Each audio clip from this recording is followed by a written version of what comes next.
Namaskar. Welcome to Prakash on Basics. I'm Prakash Zo. We've been discussing the Hindu marriage sanskar as one of the sanskars. Every socio-religious group has its own marriage norms and rituals also along with it. But nowhere do we find so much thought given to the religious, social, ethical, and practical aspects of marriage as you see in Hindu marriage sanskars.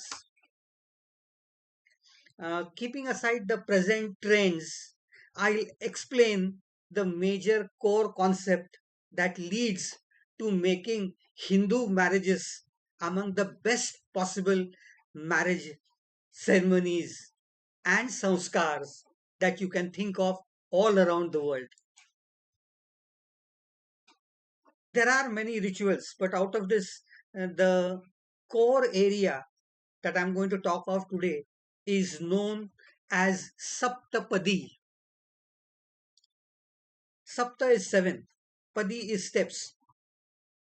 Associated with seven steps are certain vows, which are actually not demands, but more of expectations.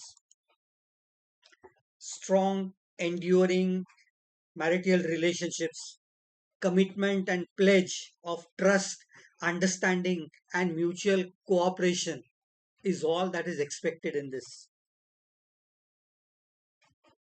It's obvious that if you ask for such pledges by one party, the groom, let's say, then of the bride, then it is obvious that he is also committed to following those norms from his own side. As I said, Saptapadi is one of the core areas that makes Hindu marriages far superior to all other forms that are around us. Literally, Saptapadi means seven steps. It's a major part of the Vivaha Samskar. So, what happens? As a part of the ritual, the groom helps the bride take seven steps on seven stacks of rice that are next to the auspicious fire that has been built. Uh, she steps on them using her right foot each time as he takes her along. And at each of these steps, he mentions his expectations in the form of a prayer or a mantra, and she is to reply her commitment and promise at each step. Since these are all in Sanskrit, the priests from both the parties state the corresponding mantras or the hymns associated. But it is mandatory that they explain each of these mantras to both of them. Since the mantras are in Sanskrit and are compact, they imply uh, meanings that have to be interpreted. These may vary to some extent in the different parts and regions of India. Uh,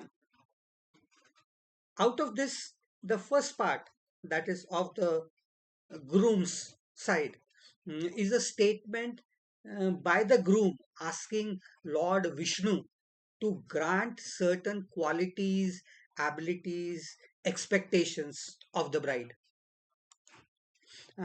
In a suitable reply, in a hymn or a mantra, she makes her commitment at every step.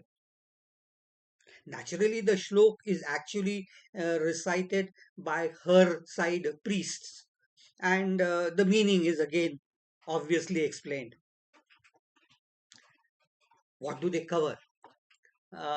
In the briefest of concepts, I would put it down as seven steps which cover uh, food, provisions, strength and energy, uh, marital relationship, satisfaction at all levels, good progeny, unflinching company through good and bad time, and a term known as Sakhya, or her being a Sakhi, that is a true friend, a soul friendship that exists.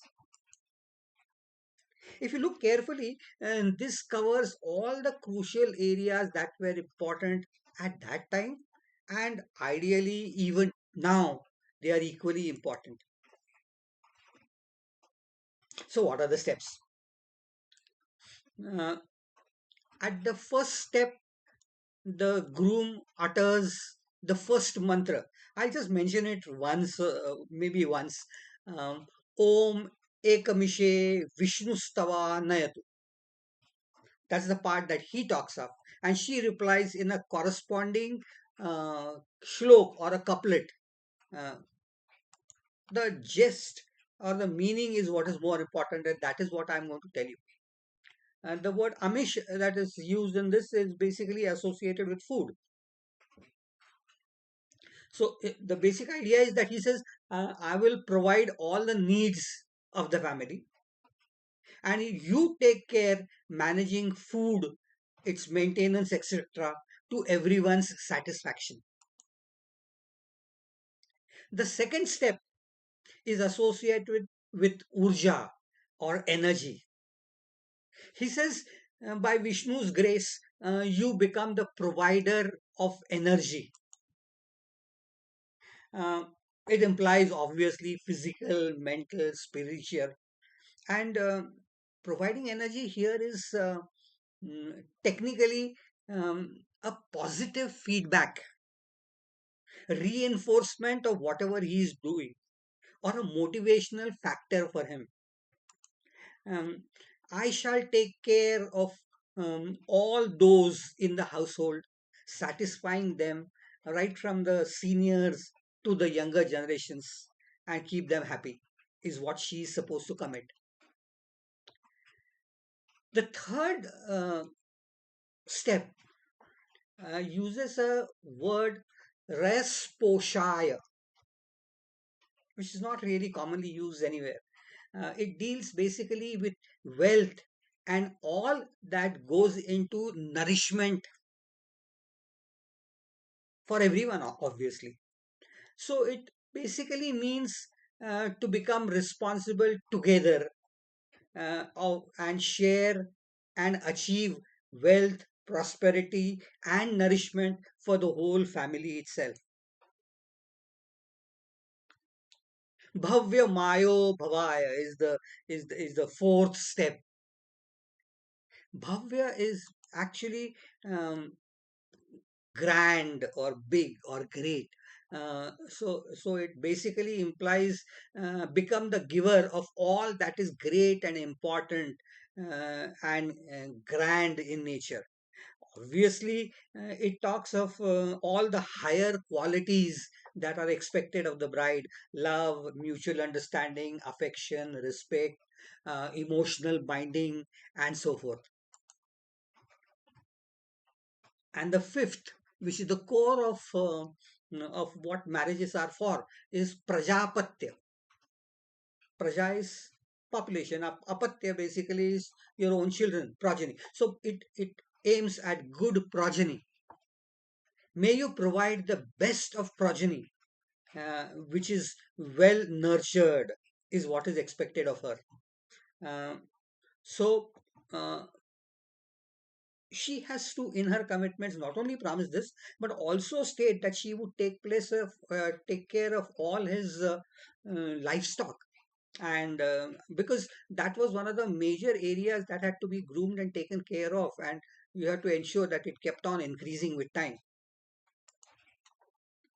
Uh, Realize that good progeny is not just uh, the desire of an individual, but it is a necessity of social and religious development also. So it takes care of all those aspects too.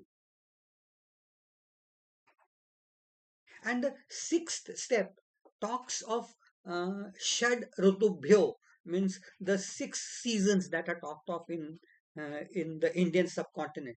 And the conditions in all the six uh, seasons are different as far as an individual are concerned. So, what it really talks of is become adjustable to all the situations as they arise in case of the changing seasons around us, is what he talks of. In joy, in sorrow, be loyal and understanding and supportive. Through thick and thin, as it we talk of, in good times and in bad times. Be along with me. And the seventh step is Sakhi Bhava, Anuvrata Bhava. Uh, the word Sakhi and Sakha is a word. It's not just friendship. It is far superior to being just a friend. It's somebody who is a true friend in the sense that he is proactive. He feels for you and he is compassionate and is associated with you and thinks of you on his own for your good. So that's what he expects, the groom expects of his wife. And the term anuvrata is logically very important. Uh, Vrata is a commitment that a particular person makes throughout his life and follows it, whatever he has in mind. It could be a person who has decided to take care of social requirement of building a hospital and continuing to work in it and develop it according to his views. Uh, so it says that you wholeheartedly should support whatever commitments I have made. Whatever are my commitments should become your commitments, and you should wholeheartedly take part in it. And then she is supposed to say, yes, I will do that, and I will make sure that I never fall short of what I am doing. So these are the seven steps. Sapta Padi. Pada naturally is the step. But then India is a very big country, and the North Indians have their own traditions, and the South Indians have their own, and the Maharashtrians have their own, and the Gujaratis have their own, and so forth. So naturally, the sequence of many of these things modifies to a small extent. In addition to the seven Saptapadi steps that I talked of, there is one more concept that is often talked of, is more popular in the North Indian sector, and this is known as Sapta Vachana. Sapta is again seven, and Vachana is the promise that you make. Many a times these two are confused, the Saptapadi and the Saptavachan. But in gist, the meaning is ideally the same.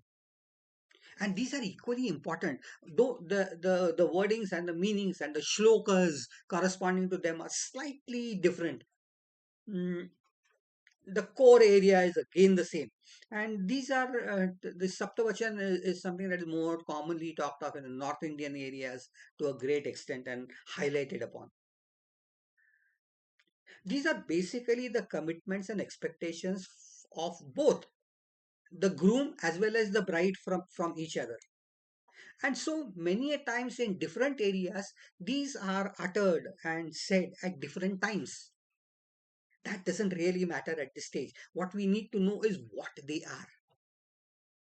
They are pledged in the presence of fire, in the presence of priests, in presence of both the family members and the elite of the society who are attending the marriage. So it's a commitment made in front of all of them. And what is to be done? Which are the other supernatural powers? The mantra originally talks of Vishnu, Vaishwanar, Brahman, Jnati Bandhava, that means all your relatives, and Dhruvatara, that is the unmoving pole star. These are said to be the witnesses to the promises made by the two of them. So they are to be adhered to by both of them throughout their life. And naturally, if you ask somebody, as I said, for some commitment, it is obvious that you are expected to follow in suit, at least in spirit, of what is talked of. They are not different from Saptapadi, but the words are rephrased in different manner. First, I'll let you know about what the groom, what is expected by the bride of the groom. There are some words that I might have to clarify in this. I'm not going to go into the actual Sanskrit verses that represent all of this. The meaning is what is more important. So the first vachana that she expects says, while performing all religious activities in their beginning and during their culmination, in yajnas and during donations, you must have my participation to the left of you. This term left of you is the wife is supposed to be on the left of the husband, and she is referred to as Vamangi. Vama is left, and she is to be at your left, because with the right hand he is performing all the rituals, and she, with her being on the left, with her right hand, touches him, indicating that she is supportive of everything that she is, or rather, he is committing and doing and performing. So, all religious activities, in fact, you cannot perform religious activities without the presence and support of your wife. That is what is expected. So Vamangi, so she says, you must keep me on your left for all these religious activities. It obviously means include me for every active participation as and when required, and is implied everywhere. So this concept is common in all the promises that are made further down.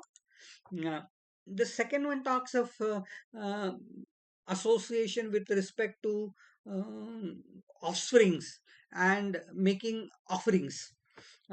She says, when you make offerings to the ancestors and also to the supernaturals, you must take me along, or I must be on your left. Then she says, expect me and ensure that I am on your side for the welfare of the family and for the welfare of the livestock. And as you know, livestock was one of the most important issues then. Today, we can always say for all your other areas. Um, the next one says, in all transactions of gain and in all expenses, Ayavya, as it is known, um, I shall be in the know or be a part of it. So that's a practical aspect that a wife must know about. The next says, when you perform initiation and culmination rituals for construction of temples and parks and wells, etc., either for yourself or for the good, or houses for the good of yourself or for the others, ensure that I participate being on your left. So include me in all these activities too. The next says, include me in your local and international businesses.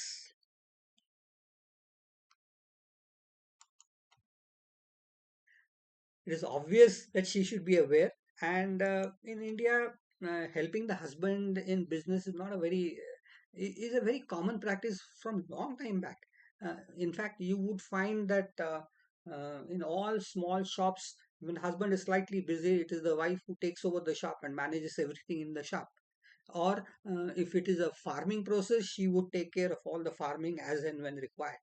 So there are many activities in which women not only take care of their household work, but also, in case of need, always are present by the side of the husband in whatever endeavors and practices that he is following. Uh, but then during all this, there is also a warning that she gives, and that is also a part of the Saptavachanas. which says that if you remain aloof from all other women, I shall always be at your side. So he has to be committed to her.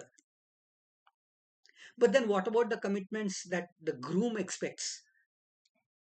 Or what are the saptavachan from the side of the groom? Let's look into those also, obviously.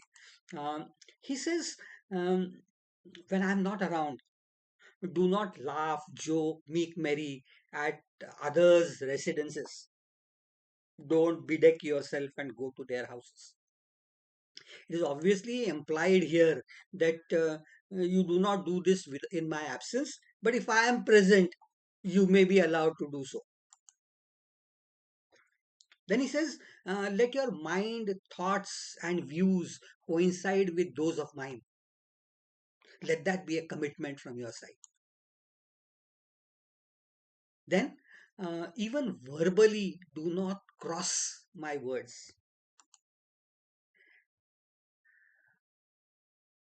Uh, let your words and actions be satisfying to me at all times. Always follow my wishes. And then he mentions, respect my brothers. See, respecting elders is a part and parcel of Hindu culture anywhere. The first thing that you see when you see a very senior person, irrespective of how he is related to you or non-related to you, you go and touch his feet, and that's a very common practice even today. So respecting elders is a part and parcel, but even my brothers who are a part of my family have to be respected by you. Then he says, be my confidant, something in which someone I can always trust and believe in, and always be supportive of me. Let your mind be in accordance with that of mine only. Only is stressed because it is associated with another term very typical of Hinduism, which is pativratya, totally dedicated to her husband. Be faithful, he says. And these are all pledges by the fire, never to be broken by the couple. Uh, it is obvious that in them you would find that there is a stability of the family and thus of the society and therefore of the nation and therefore the religion. It covers all the basic aspects of what marriages are for. The Saptapadi itself is just one of the rituals that I have talked of, which covers all these aspects. It is obvious then that the Hindu marriages are so thoughtful right from then and even today, and therefore um, probably among the best commitments logically, socially, sensibly, ethically, morally, and so forth. This is only Saptapadi, but there are other areas to be talked of also, which are a part and parcel of the marriage samskar. If you have liked whatever I have said, um, please store this information. See whether you have been committed to all these, you and your spouse. Uh, do you follow them? And if you follow them, that is one that is going to make you the most happy couple in the world. And I wish that to happen in each and every one of you's case. We need to talk of the other issues related to this also, but that will come ahead next time. Till we meet again, namaskar.